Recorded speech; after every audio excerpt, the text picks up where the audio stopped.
Hello, friends. Oh, look at my hair. What in the world? That was weird.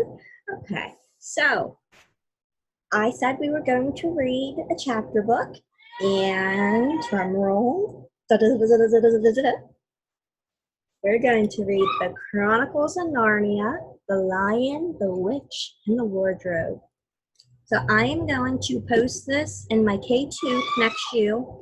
Parental discretion advised. It's totally up to you. This is recommended for all ages, but if you feel it's too much for our little learners' ears, then that's totally your choice. I'm putting this on my free 4 group. It is totally appropriate for your age, no question there. So hopefully you enjoy it. And I'm also going to send this out to my 5th graders because they are going to read this in their English class this year. So super, super exciting, and everyone gets to enjoy. So I'll go ahead and read, probably just a chapter tonight. This is by C.S. Lewis.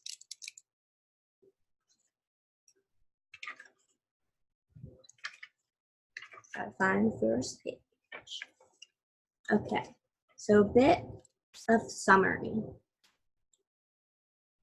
This is the land of Narnia, said the fawn, where we are now, all that lies between the lamppost and the great castle of Cair Paravel on the eastern sea. And you? You have come from the wild woods of the west?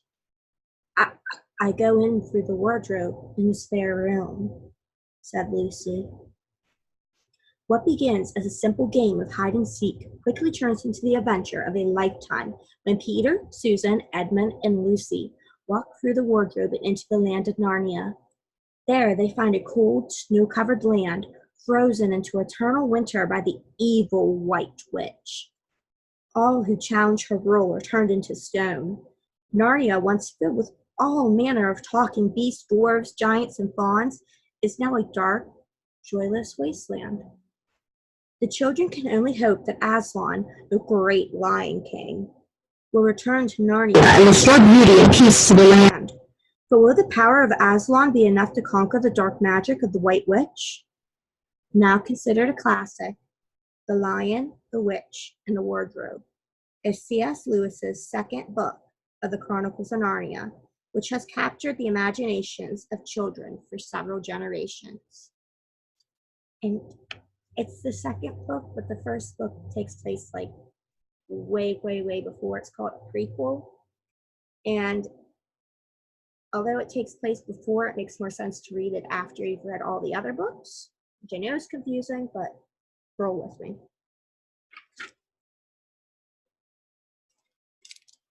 And C.S. Lewis dedicated this to Lucy Barfield. My dear Lucy, I wrote this story for you, but when I began it, I had not realized that girls grow white quicker than books. As a result, you are already too old for fairy tales, and by the time it is printed and bound, you will be older still. But someday you will be old enough to start reading fairy tales again. You can then take it down from some upper shelf, dust it, and tell me what you think of it. I shall probably be too deaf to hear and be too old to understand a word you say, but I shall still be your affectionate godfather, C.S. Lewis. Chapter 1, Lucy looks into the wardrobe. Once there were 4 children, whose names were Peter, Susan, Edmund, and Lucy. This story is about something that happened to them when they were sent away from London during the war because of the air raids. They were sent to the house of an old professor who lived in the heart of the country, 10 miles from the nearest railway station and 2 miles from the nearest post office. He had no wife, and he lived in a very large house with a housekeeper called Mrs. Macready and 3 servants. Their names were Ivory, Margaret, and Betty, but they do not come into the story much. He himself was a very old man with shaggy white hair, which grew over most of his face as well as on his head, and they liked him almost at once. But on the first evening when he came out to meet them at the front door, he was so odd-looking that Lucy, who was the youngest, was a little afraid of him, and Edmund, who was the next youngest, wanted to laugh and had to keep on pretending he was blowing his nose to hide it. As soon as they had said good night to the professor and gone upstairs on the first night,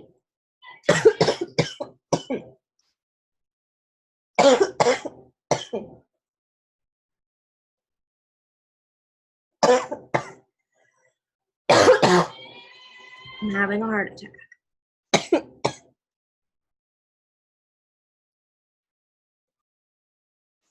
This is what happens when you try to read and you have a cold. I'm so sorry. As soon as they had said good night to the professor and gone upstairs on the first night, the boys came into the girls' room and they all talked it over. We've fallen on our feet and no mistake, said Peter. This is going to be perfectly splendid. That old chap will let us do anything we like. I think he's an old dear, said Susan. Oh, come off it, said Edmund, who was tired and pretending not to be tired, which always made him bad-tempered. Don't go on talking like that. Like what? Said Susan. And anyway, it's time you were in bed. Trying to talk like mother, said Edmund. And who are you to say when I'm going to go to bed? Go to bed yourself. Hadn't we all better go to bed? Said Lucy.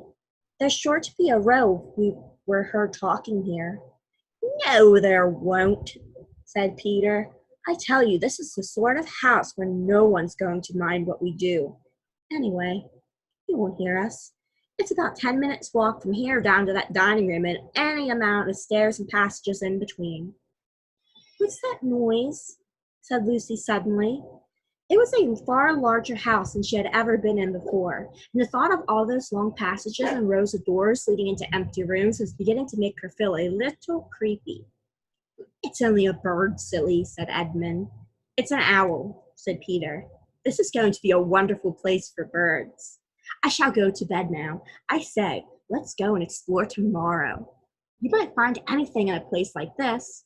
Did you see those mountains as we came along in the woods? There might be eagles. There might be stags. There'll be hawks. Badgers, said Lucy. Foxes, said Edmund. Rabbits, said Susan. But when next morning came, there was a steady rain falling, so thick that when you looked out the window, you could see neither the mountains, nor the woods, nor even the stream in the garden. Of course it would be raining, said Edmund. They had just finished their breakfast with the professor and were upstairs in the room he had set apart for them. A long, low room with 2 windows looking out in one direction and 2 in another. Do stop grumbling, Ed, said Susan. 10 to 1, it'll clear up in an hour or so, and in the meantime, we're pretty well off. There's a wireless and lots of books. Not for me, said Peter. I'm going to explore in the house. Everyone agreed to this, and that was how the adventures began. It was the sort of house that you never seemed to come to the end of, and it was full of unexpected places. The first few doors they tried led only into spare bedrooms, as everyone had expected that they would, but soon they came to a very long room full of pictures, and there they found a suit of armor. And after that was a room all hung with green, with a harp in one corner, and then came 3 steps down and 5 steps up, and then a kind of little upstairs hall, and a door that led out into a balcony, and then a whole series of rooms that led into each other and were lined with books, most of them very old books, and some bigger than a Bible in a church. And shortly after that, they looked into a room that was quite empty except for one big wardrobe, the sort that has a looking glass in the door.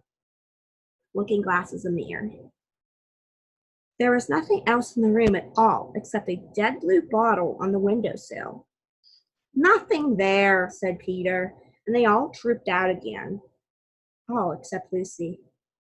She stayed behind because she thought it would be worthwhile trying the door in the wardrobe, even though she felt almost sure that it would be locked. To her surprise, It opened quite easily, and two mothballs dropped out. Looking into the inside, she saw several coats hanging up, mostly long fur coats. There was nothing Lucy liked so much as the smell and feel of fur. She immediately stepped into the wardrobe and got in among the coats and rubbed her face against them, leaving the door open, of course, because she knew that it was very foolish to shut oneself into a wardrobe. Soon she went further in and found that there was a second row of coats hanging up behind the first one. It was almost quite dark in there, and she kept her arms stretched out in front of her so as not to bump her face into the back of the wardrobe. She took a step further in, then two, then three, always expecting to feel woodwork against the tips of her fingers, but she could not feel it.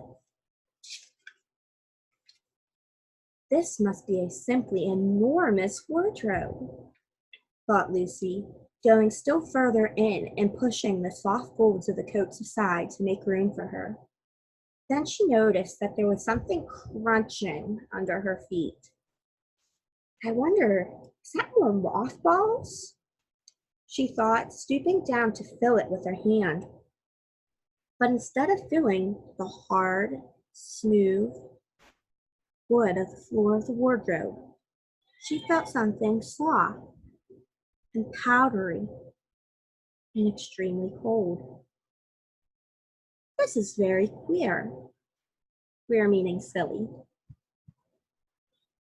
she said, and went on a step or two further. Next moment she found that what was rubbing against her face and hands was no longer soft fur, but something hard and rough and prickly. Why, it is just like branches of trees, exclaimed Lucy, and then she saw that there was a light ahead of her, not a few inches away where the back of the wardrobe ought to have been, but a long way off. Something cold and soft was falling on her. A moment later she found that she was standing in the middle of a wood at night time with snow under her feet and snowflakes falling through the air.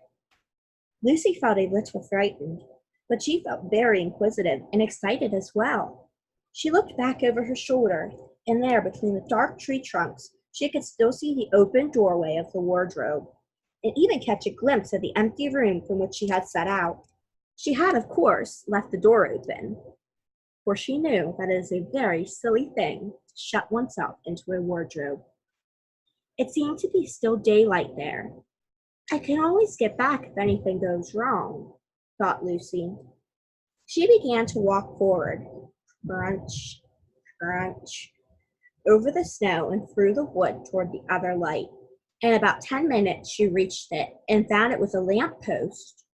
As she stood looking at it, wondering why there was a lamp post in the middle of a wood and wondering what to do next, she heard a pitter-patter of feet coming toward her.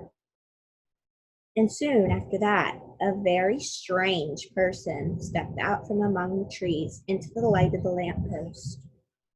He was only a little taller than Lucy herself, and he carried over his head an umbrella, white with snow from the waist upward. He was like a man, but his legs were shaped like a goat's. The hair on them was glossy black, and instead of feet, he had goat hooves. He also had a tail, but Lucy did not notice this at first because it was neatly caught up over the arm that held the umbrella so as to keep it from trailing in the snow. He had a red woolen muffler round his neck, and his skin was rather reddish too. He had a strange but pleasant face, with a short pointed beard and curly hair, and out of the hair there stuck two horns, one on each side of his forehead. One of his hands, as I have said, held the umbrella, and the other arm he carried several brown paper parcels. What was with the parcels in the snow? It looked just as if he had been doing his Christmas shopping. He was a fawn, and when he saw Lucy, He gave such a start of surprise that he dropped all his parcels. "Goodness gracious me!" exclaimed the fawn. And that's where we'll leave off for tonight. We will pick up with what Lucy found there another time.